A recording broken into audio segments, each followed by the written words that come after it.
अन्नपूर्णे सदा पूर्णे शंकर प्राण वल्लभे ज्ञान वैराग्य सिद्ध्यर्थम भिक्षां देहि च पार्वती माता च पार्वती देवी पिता देवो महेश्वरः बान्धवाः शिवभक्ताश्च स्वदेशो भुवनत्रयम्। इसका मतलब यह है कि हे अन्नपूर्णे, आप सर्वदा पूर्ण रूप से हो। आप ही महादेव के प्राणों के समान प्रिय पत्नी हो। हे पार्वती, आप ही ज्ञान और वैराग्य की सिद्धि के निमित्त भिक्षा प्रदान करो, जिसके द्वारा मैं संसार से प्रीति त्याग कर मुक्ति प्राप्त कर सकूं। मुझको यही भिक्षा प्रदान करे।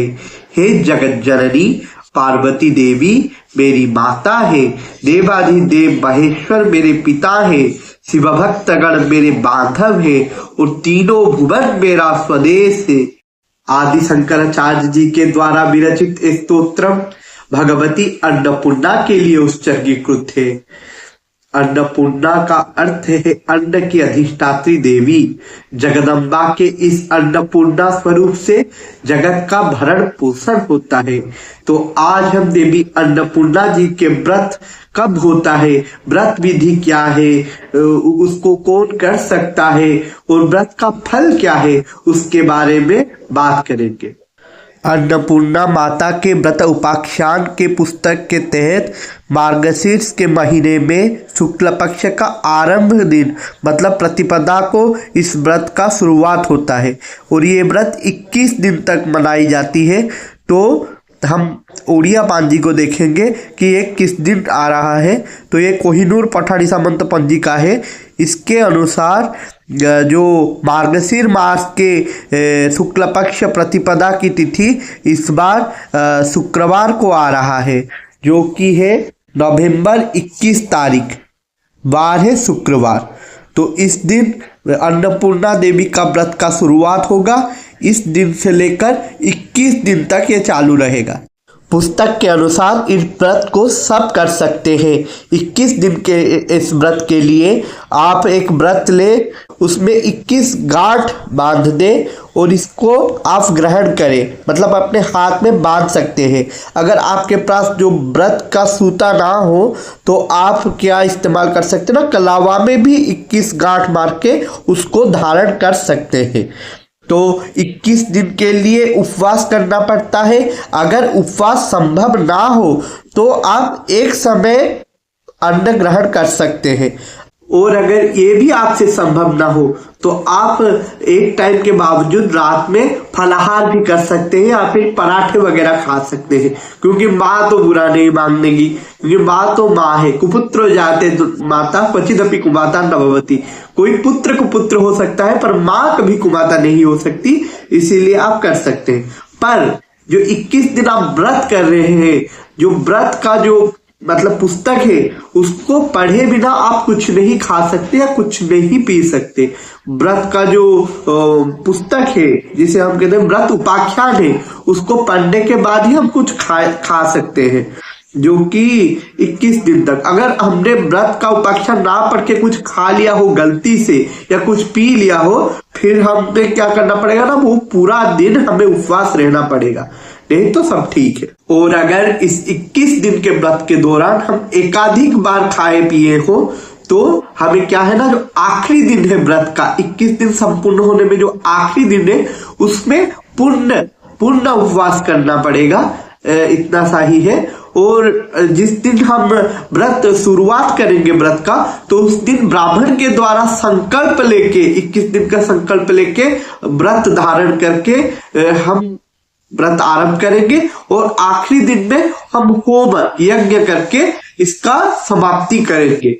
और जितने दिन तक हम उपवास कर रहे हैं, जो 21 दिन तक, उतने दिन तक हम प्याज लहसुन और नॉनवेज से थोड़ा दूर रहेंगे, नहीं खाएंगे उतने दिन, क्योंकि हम व्रत में हैं।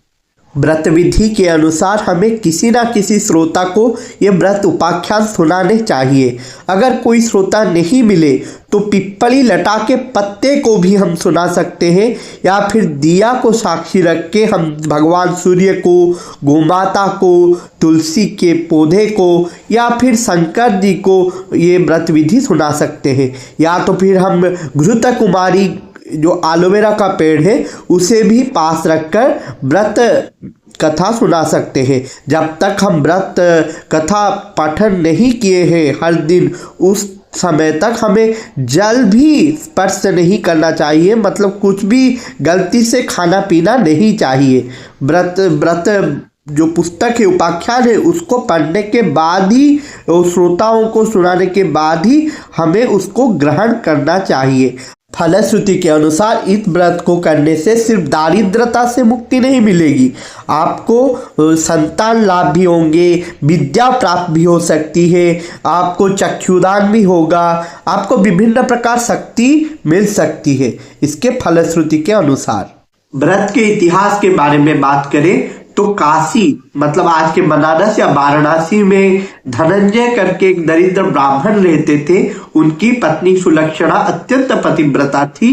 उन्होंने भगवान शंकर की आराधना करके अन्नपूर्णा मंत्र को पाया था, क्योंकि वो बहुत निर्धन थे, उनके पास खाने के लिए भी कुछ नहीं था। अन्नपूर्णा देवी का व्रत करके उनके दया से उनको बहुत सारी संपत्ति मिली, पर बाद में उनका कोई पुत्र वगैरह नहीं था, तो उन्होंने दूसरा विवाह किया, तो उससे भी उनको खुशी नहीं मिली। उसके बाद उनको अन्नपूर्णा देवी के कृपा से ही पुत्र का लाभ भी हुआ। तो ये सिर्फ दारिद्रता की बात नहीं है, कोई अगर संतान प्राप्ति के लिए भी चाह रहा है या कुछ भी अपने अंदर मनोकामना रख रहा है तो माँ अन्नपूर्णा सबका मनोकामना पूर्ण जरूर करेंगी। तो इस साल मेरे अन्नपूर्णा व्रत करने के पीछे क्या कारण है मैं आपको ये बताने वाला हूं। अभी हम जो तीर्थ यात्रा में गए थे तो हम उस समय काशी भी गए थे। काशी विश्वनाथ जी के निकट ही मतलब साइड में ही अन्नपूर्णा देवी का मंदिर का हमने दर्शन किया, और उससे थोड़ा दूर हमने एक साउथ इंडियन मंदिर के शैली में एक मंदिर देखा, वो भी अन्नपूर्णा देवी का मंदिर था।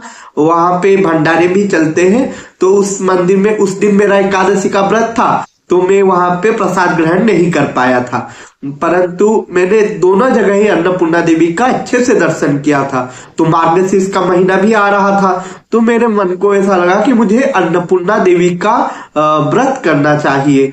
तो मैंने पूछा तो आगे ही आ रहा है, तो मेरा मन कर रहा है कि मैं करूं ये व्रत। तो मैं पहला नहीं हूं जो हमारे घर में ये अन्नपूर्णा देवी का व्रत कर रहा है। मेरे पापा ये 25-30 साल पहले कर चुके हैं। उस समय हमारे घर की आर्थिक स्थिति कुछ अच्छी नहीं थी, तो उस समय मेरे पापा की नौकरी भी नहीं लगी थी, तो उन्होंने अन्नपूर्णा देवी और संतोषी माता दोनों का ही व्रत किया था। तो अन्नपूर्णा माता के आशीर्वाद से उनको नौकरी भी मिली और वो फाइनेंशियली थोड़ा थोड़ा इम्प्रूव भी किए, और हमने जो घर थोड़ा थोड़ा बनाया, तो वो सब कुछ अन्नपूर्णा माता के कृपा से ही है। हमारे आस पड़ोस के लोगों को भी हमने अन्नपूर्णा माता की जो महिमा है उसके बारे में हमने बताया था, तो उन्होंने भी अन्नपूर्णा माता का व्रत किया था। तो उनको हमारे बड़े पापा ने बताया था, तो उनकी भी, जिसकी शादी नहीं हो रही थी उनकी भी शादी हो गई, जिनके इतने सालों से संतान नहीं हो रहे थे उनके भी संतान हो गए। तो अन्नपूर्णा जी के ऊपर मेरा जो आस्था था वो धीरे धीरे बढ़ने लगा। तो मैं भी अभी अन्नपूर्णा जी का व्रत करने वाला हूँ। मन में ऐसी कोई इच्छा नहीं है, माता तो सब कुछ जानती है, क्योंकि वो तो अंतर्यामी है, वो तो सब कुछ जान लेती है ना, तो वो मेरे भी मनोकामना जरूर पूर्ण करेंगी। और आप लोग भी अगर 1-2 दिन है अगर कर पाए अन्नपूर्णा व्रत शुरू, तो इस शुक्ल पक्ष की प्रतिपदा को शुरू हो रहा है, तो आप सब भी कर सकते हैं। नहीं तो आप लोगों को तभी पता चल गया, आप लोग अगले साल से भी शुरू कर सकते हैं अन्नपूर्णा देवी का व्रत। तो माता अन्नपूर्णा धन धान्य जस कीर्ति वैभव सुख सौभाग्य से हमारा जीवन परिपूरित कर दे, इतनी ही हम मनोकामना है माता के आगे। तो जय मां अन्नपूर्णा।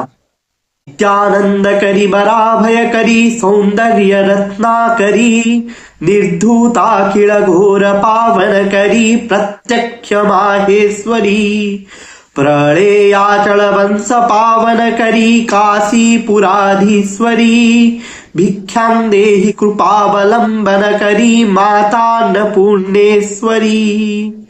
ओम जय मां अन्नपूर्णा। आप लोगों का अगर हमारा वीडियो अच्छा लगे तो लाइक शेयर और सब्सक्राइब जरूर कीजिएगा।